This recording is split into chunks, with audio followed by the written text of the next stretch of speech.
Practice చేయండి. మీరేం చేయాలి, కనీస అవగాహన ఉండాలి మీకు చట్టం. దాని మీద మీరు నేర్చుకున్నది ప్రజలకి చెప్పాలి. ఇప్పుడు ఏదైనా మనకి మన బాడీ ఉంది, మన బాడీ ఒక యంత్రంతో సమానం, అవునా కాదు? యంత్రం అంటే ఒక మోటార్ సైకిల్ కానీ లేకపోతే మన కారు కానీ రిపేర్ వచ్చినప్పుడు ఎక్కడ తీసుకెళ్తుందని చెప్పండి, షెడ్యూల్ తీసుకెళ్తే దాన్ని రిపేర్ చేసేస్తుంది. మనకు బాడీ ప్రాబ్లం వస్తే మనం కూడా డాక్టర్ దగ్గరికి హాస్పిటల్కి వెళ్ళి రిపేర్ చేయించుకుని మళ్ళీ లైన్లో పెడుతూ ఉంటాం. అట్లాగే ఏదన్నా మరి ఈ చట్టపరమైన సమస్య వచ్చినప్పుడు ఎక్కడికి వెళ్ళాలి? కోర్టు కాదు, అదే తప్పు చెప్తున్నాను. డిఎల్ఎస్ఏకి రావాలి. డిఎల్ఎస్ఏ కామారెడ్డి ఒకటి ఉంది. చట్ట ప్రకారం మీకేమన్నా న్యాయమైన మీకేమన్నా సహాయం కావాలంటే మీరు అక్కడికి రండి అని మీరు చెప్పాలి. అంటే మా విలేజెస్లో న్యాయమూర్తులు లేకపోతే మా డిఎల్ఎస్ఏ సిబ్బంది కానీ లేకపోతే మండల్ సర్వీసెస్ కమిటీ సిబ్బంది కానీ తిరిగే అవకాశం మాకు తక్కువ. మీరు పిఎల్బీస్ నుంచి ఎందుకు పెట్టుకున్నాము? మీరు తిరగాలి, ఐడెంటిఫై చేయాలి, గుర్తించాలి ఎవరికి ఏ సమస్య ఉంది. చట్టపరమైన సమస్య అంటే ఆర్థిక ఇబ్బందులు లేకపోతే వివిధ సమస్యలు మనకు సంబంధం లేదు. చట్టపరమైన సమస్య వచ్చినప్పుడు దాన్ని గమనించి మీరు దానికి మీకు ఒకవేళ తెలిస్తే ఈ విధంగా చేసుకోండి అని సూచన చేయడం. లేదు మీకు తెలియదు, మా సెక్రటరీ గారు మా స్టాఫ్ ఉంటారు, వాళ్ళ దృష్టికి తీసుకురండి. అట్లీస్ట్ మా పలానా చోట ఒక ఆఫీస్ ఉందని చెప్పండి. మనకి మీకు తెలుసు ఇక్కడ కామారెడ్డిలో డిఎల్ఎస్ ఆఫీస్ పనిచేస్తుంది, బాన్స్వాడ బిచ్చుకుంద ఎల్లారెడ్డిలో కూడా మనకి ఎమ్మెల్యేసీ ఆఫీసులు ఉన్నాయి. సహకారంతో అట్లాగే మన డిస్ట్రిక్ట్ కలెక్టర్ గారు అంతకుముందు ఉన్న ఎస్పీ మేడం సింధు శర్మ గారి సహకారంతో మన కమ్యూనిటీ మీడియేషన్ వాలంటీర్స్ కూడా మన 2 జిల్లాల్లో కూడా తీసుకుని వాళ్ళకి శిక్షణ తరగతులు పెట్టాం. వాళ్ళు కూడా మంచిగా ట్రైనింగ్ ఇచ్చాం వాళ్ళకి. కొంతమంది కూడా బాగా చేస్తున్నారు. కాకపోతే మేడం గారు చెప్పినట్టుగా బాన్స్వాడలో మాత్రం 26 కేసులు సెటిల్ అయ్యాయని చెప్పారు. నాకు చాలా సంతోషంగా ఉంది. ఆ విషయాన్ని మేడం గారికి అట్లాగే మీ అందరికీ కూడా నేను కృతజ్ఞతలు తెలియజేస్తున్నాను.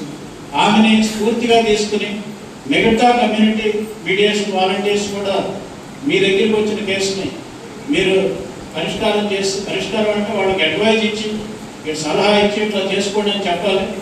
ఎందుకంటే కమ్యూనిటీ మీడియేషన్ సెంటర్లో మనం ఒక రూమ్ను కూడా కేటాయించాం. మీకు ఇంకేదైనా సదుపాయాలు కావాలంటే ఏది చైర్స్ లేకపోవడం కానీ టేబుల్స్ లేకపోవడం అట్లాంటి ప్రాబ్లం ఏమైనా ఉంటే మా దృష్టికి తీసుకురండి.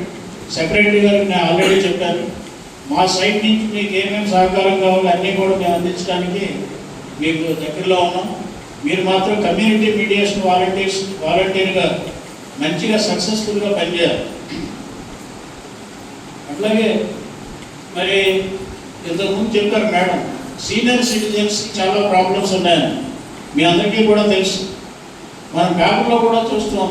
కొంతమంది ఆస్తులు పిల్లల్ని అంటే పెద్దవాళ్ళ ఆస్తులు తల్లిదండ్రుల ఆస్తులు రాయించుకొని వాడిని చూడకుండా బయటికి పెట్టేస్తున్నారు. మగపిల్లలు కావచ్చు, ఆడపిల్లలు కావచ్చు. మగపిల్లలు ఎక్కువ పంపించేస్తున్నారని నా ఒపీనియన్. ఎందుకంటే కేసులు మేము చూస్తాము. ఆడపిల్లలు అయితే ఎక్కడో రేరుగా జరగవచ్చు, ఎక్కువ సరే ఇట్ అప్లైస్ టు ఎవ్రీబడి. అంటే మగపిల్లలు కావచ్చు, ఆడపిల్లలు కావచ్చు. అందువల్ల మీరు అడ్వైజ్ ఏమిస్తారంటే సీనియర్ సిటిజన్స్కి మీ ఆస్తులు మీరు సొంతంగా సంపాదించుకున్న ఆస్తులు మీ జీవితకాలంలో ఎవరికి రాయొద్దు. ఎందుకంటే ఒకసారి రాసేస్తే ఆస్తి చేతిలోకి వచ్చేసిన తర్వాత ఇంకా వాళ్ళు చూడండి. అట్లాగే మరి రేపు వచ్చిన వాళ్ళు రోడ్డు మీద పడిపోయారు అనుకోండి, ఎక్కడికి పోవాలి వాళ్ళు? సీనియర్ సిటిజన్స్ అంటే చిన్నపిల్లలతో సమానం. ఒక 65-70 సంవత్సరాలు వచ్చినప్పుడు వాళ్ళ బిహేవియర్ కూడా చిన్నపిల్లలాగా బిహేవ్ చేస్తారు. ఒక్కోసారి అంటే మన ఆరోగ్యం సహకరించి కూర్చున్న చోటు నుంచి లేవలేదు, వాష్రూమ్కి వెళ్ళలేదు. వాళ్ళని చూస్తుంటే చాలా బాధ అనిపిస్తుంది. సమాజంలో మన ఒక సభ్యులుగా వాళ్ళని చూడాల్సిన బాధ్యత మనందరికీ ఉందని నేను భావిస్తున్నాను. మీరు ఏదైతే చట్టాల గురించి వాళ్ళు 2 రోజుల్లో నేర్చుకున్నారో వాటి గురించి మీకు తెలిసిన విషయాలు అందరికీ చెప్పండి.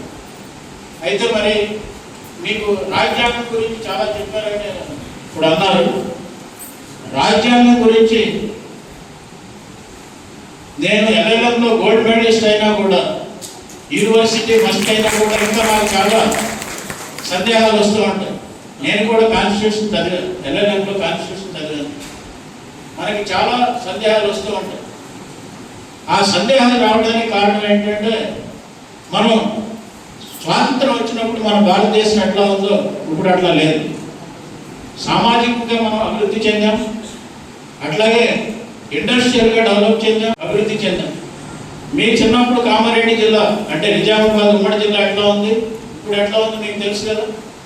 అందువల్ల మనకి ఏదైతే కొంచెం డెవలప్మెంట్ ఉంటూ ఉందో మన యొక్క సామాజిక సమస్యలు కూడా పెరుగుతూ వచ్చినాయి. అందువల్ల మనం రాజ్యాంగాన్ని చాలాసార్లు అంటే సవరించడం జరిగింది. తెలుసు కదా మీకు, సవరణ గురించి చెప్పుకుంటారు కదా. మరి ఇన్ని సవరణ చేసినా కూడా ఇంకా మనకి చాలా అవసరాలు వస్తుంది. అవి అమెండ్మెంట్ చేస్తూనే పోతున్నాం. ఇప్పుడు రాజ్యాంగం అంటే ఏంటి? తల్లి లాంటి, అంటే mother of all the laws. చట్టాలన్నిటికీ తల్లి ఏంటి మన భారతదేశంలో? రాజ్యాంగం, కాన్స్టిట్యూషన్. ఎందుకు అట్లా చెప్పారు? మరి ఎందుకు అట్లా చెప్పారు అంటే ఇది మీరు నేను ఒక్కడే మాట్లాడితే మీకేం అర్థం కాదు. అంటే నాకు మాట్లాడితే లేకపోతే వద్దంటే చెప్పండి, మీకు ఉపయోగం ఉంటుందని చెప్తాను. మదర్ ఆఫ్ ది లాస్ అంటే ఏదైనా చట్టాలు చేసినప్పుడు ఆ చట్టాలన్నీ కూడా రాజ్యాంగానికి లోబడి ఉండాలి. ఏ చట్టము కూడా రాజ్యాంగానికి అతిక్రమించి ఉండకూడదు. That is the first principle. మరి రాజ్యాంగం ద్వారా ఎవరికి, రాజ్యాంగం ద్వారా 3 అంగాలు ఉంటాయి తెలుసు కదా. ఒకటి, చట్టాలు తయారు చేసేవాడు. ఎట్లా?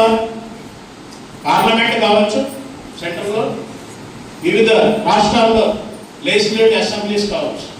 మన తెలంగాణ రాష్ట్రం చూసుకుంటే మనకి లెజిస్లేటివ్ అసెంబ్లీ ఉంది. లెజిస్లేటివ్ కౌన్సిల్ అనేది పర్మనెంట్ కౌన్సిల్, అంటే 1/3 మెంబర్స్ అందరూ కూడా రిటైర్ అయిపోతుంటారు 5 సంవత్సరాలకు ఒకసారి, కానీ ఎప్పుడూ కూడా ఖాళీ అవ్వదు. కానీ అసెంబ్లీ కానీ అట్లాగే లోక్సభ కానీ, లోక్సభను మనం డిజాల్వ్ చేసినా కానీ, రద్దు చేసినా కానీ, అట్లాగే అసెంబ్లీని రద్దు చేసినప్పుడు, నెక్స్ట్ ఎలక్షన్ కోసం రద్దు చేసినప్పుడు మొత్తం ఖాళీ అయిపోతుంది. మళ్ళీ ఫ్రెష్గా ఎమ్మెల్యేని ఎన్నుకోవడం జరుగుతుంది. మరి చట్టం ఎట్లా తయారు చేస్తారని చెప్పారా మీకు? చట్టం ఎట్లా తయారు చేస్తారంటే మన రాజ్యాంగంలోనే 3 లిస్టులు ఉన్నాయి. ఒకటి, సెంట్రల్ పార్లమెంట్ మాత్రమే తయారు చేయగలిగిన చట్టాలు ఏ సబ్జెక్టులు అనేది ఒక లిస్టులో ఇచ్చారు. మీరు ఆన్లైన్లో కూడా చూసుకోవచ్చు. మరి స్టేట్ లిస్ట్ అనేది ఉంటుంది రెండోది. దాని ప్రకారం ఏ సబ్జెక్టులు మన రాష్ట్రాలు తయారు చేయొచ్చు అంటే అసెంబ్లీ కానీ లేకపోతే లెజిస్లేటివ్ కౌన్సిల్ కానీ తయారు చేయొచ్చు అనేది దాంట్లో కూడా list. Concurrent list. Concurrent list అంటే ఏంటి? వాళ్ళు పార్లమెంట్ తయారు చేయొచ్చు, స్టేట్ అసెంబ్లీ కూడా తయారు చేయొచ్చు, కానీ రెండింటికి కూడా ఘర్షణ రాకూడదు. అర్థమైందా? రెండింటికి కూడా దాని లైన్లో అది పోవాలి, దీని లైన్లో ఇది పోవాలి. మరి ఎగ్జిక్యూటివ్ అంటే ఎవరు? ఎగ్జిక్యూటివ్ అంటే ఎవరు? ఎగ్జిక్యూటివ్ అంటే ఫర్ ఎగ్జాంపుల్ మన ప్రైమ్ మినిస్టర్ ఉన్నారు, ఇక్కడ సీఎం ఉన్నారు, వాళ్ళందరూ ఎగ్జిక్యూటివ్. అట్లాగే బ్యూరోక్రాట్స్, ఐఏఎస్, ఐపీఎస్, వీళ్ళందరూ బ్యూరోక్రాట్స్. చట్టాలని మనం అమలు చేసే బాధ్యత ఎగ్జిక్యూటివ్ మీద ఉంది. మరి చట్టాలు సరిగా అమలు అవుతున్నాయా లేదా చూడాల్సిన బాధ్యత ఎవరి మీద ఉంది? న్యాయ వ్యవస్థ మీద. ఇట్లా మనకి 3 రకమైన ఆర్గనైజేషన్స్ మన రాజ్యాంగం ద్వారా పొందుపరుచుకున్నాం. కాకపోతే state level service authority Hyderabad మహారాష్ట్రానికి సంబంధించి ఏం చేస్తున్నారంటే ఉచిత న్యాయ సహాయాన్ని అందించడం. ప్రజలకు ఉచిత న్యాయ సహాయాన్ని ఎట్లా అందించాలి? ఏ విధంగా? ఎవరెవరికి అనుగులు?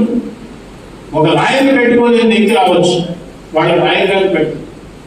మీకు పరిచయం చేసుకుంటారని అడుగుతుంది chief legal and defence council. మా దగ్గర మాయా సురేష్ గారు కామారెడ్డిలో ఉన్నారు. ఆయన క్రిమినల్ సైడ్ కేసులన్నీ కూడా గవర్నమెంట్ తరఫున ఆయన అపాయింట్ చేసినప్పుడు ఆయన చేస్తారు. అట్లాగే Srinivasarao registered legal and defence council, ఆయన మ్యాజిస్ట్రేట్ గారి కోర్టులో ఉన్నటువంటి కేసులు ఆయన చూస్తూ ఉంటాం. అంటే మేము ఎవరైతే మా దగ్గరికి ముద్దాయిలు వస్తారో మేము లాయర్గానే పెట్టుకోలేదు అన్నప్పుడు ఆ కేసును వీళ్ళకి ఇస్తాం. ఇంతకుముందు కేసు 5,000 లేకపోతే 2,000 ఇచ్చి మేము పెట్టేవాళ్ళం.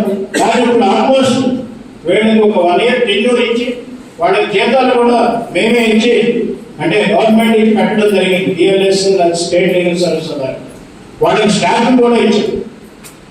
మరి ఒక కేసు వేసుకోలేడు మనిషి, సివిల్ దావా కావచ్చు, వేసుకోలేడు.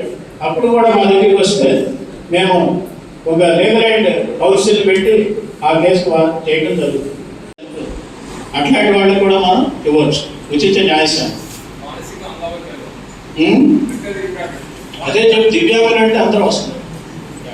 అట్లాగే మరి వీళ్ళ ఎస్సీస్, షెడ్యూల్ క్యాస్ట్ మెంబర్స్ కానీ, షెడ్యూల్ ట్రైబ్స్, అట్లాగే బ్యాక్వర్డ్ క్లాసెస్, దాంట్లో ఏబిసిడీలు అన్నీ వస్తాయి.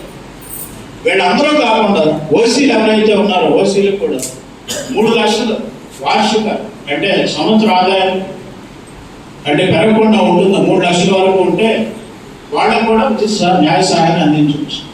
మీరు వెళ్ళి ఒక ఎంఆర్ఓ గారి సర్టిఫికేట్ తీసుకురావాల్సిన అవసరం లేదు. మీరే ఒక అఫిడేవిట్ ఇచ్చి మా ఆదాయం ఇది ఇంతకన్నా ఎక్కువ లేదు అని చెప్తే అది సరిపోతుంది. దాన్ని బట్టి మేము అట్లానే పాస్ సర్టిఫికేట్ ఇచ్చే కూడా అది నేరమవుతుంది. ఒక కోటేశ్వరుడు ఉన్నాడు, నాకు కూడా ఉచిత న్యాయ సహాయం అని ఇవ్వకూడదు, అంటే నిరుపయోగం చేయకూడదు. ఎంతవరకు అవసరమో వాటినే వాడుకోవాలి.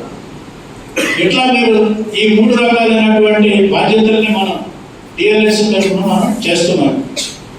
మన చీఫ్ జస్టిస్ ఆఫ్ తెలంగాణ, ఇప్పుడు యాక్టింగ్ చీఫ్ జస్టిస్ ఎవరైతే ఉన్నారో సుజయ్ పాల్ గారి ఆధ్వర్యంలో మన కమ్యూనిటీ మీడియేషన్ సెంటర్స్ అన్నీ కూడా చాలా వరకు ఓపెన్ చేస్తాం. నాకు తెలిసిన అన్నీ కూడా పనిచేస్తున్నాయని చెప్పి అనుకుంటున్నాను. అయితే మిగతా కాన్స్వాడే కాకుండా మిగతా కమ్యూనిటీ మీడియేషన్ సెంటర్స్ డిలే చేస్తుంది. మీ దృష్టికి ఏదైనా వచ్చినప్పుడు వాళ్ళకి చెప్పండి. ఏదన్నా నేరం జరిగితే ఇమీడియట్గా పోలీస్ స్టేషన్కి వెళ్ళండి. ఇప్పుడు ఆ కన్సర్న్ పోలీస్ స్టేషన్ కూడా వెళ్ళాల్సిన అవసరం లేదు. కొత్త చట్టం ప్రకారం మనకి బిఎన్ఎస్ఎస్ అని, అట్లాగే మన సాక్ష్యాధార చట్టం కూడా మార్చారు. 2024 జూలై నుంచి 1 నుంచి మనకు అమల్లో వచ్చింది. దాని ప్రకారం మీరు నియరెస్ట్ పోలీస్ స్టేషన్కి వెళ్తే వాళ్ళ జీరో ఎఫ్ఐఆర్ రిజిస్టర్ చేయాలి చట్టం ప్రకారం. తర్వాత ఆ జ్యూరిస్డిక్షన్ రాకపోతే వాళ్ళు అక్కడికి ట్రాన్స్ఫర్ చేస్తారు, ఏ పోలీస్ స్టేషన్ పెడతారు. సో మీరు నేర్చుకున్నటువంటి ఈ చట్టాలన్నీ కూడా మీకు ఏదైతే అవగాహన ఉందో చెప్పండి. వాళ్ళకి ఏదైనా న్యాయపరమైన సమస్య ఉన్నప్పుడు మీరు సహాయం చేయండి. మీ వల్ల కాకపోతే మా డిఎల్ఎస్ అని చెప్పండి. మీకు ఈ రిజిస్ట్రేషన్ యాక్ట్ గురించి చెప్పారు అన్న, మరి ఏదన్నా లేకపోతే ప్రామిసరీ నోట్ దాని జీవితకాలం ఎంతో చెప్పారా? ఎంత జీవితకాలం చెప్పండి, చెప్పండి. ఎవరు మాట్లాడలేదు. ప్రామిసరీ నోట్ మనం రాసుకుంటే దాని జీవితకాలం ఎంత?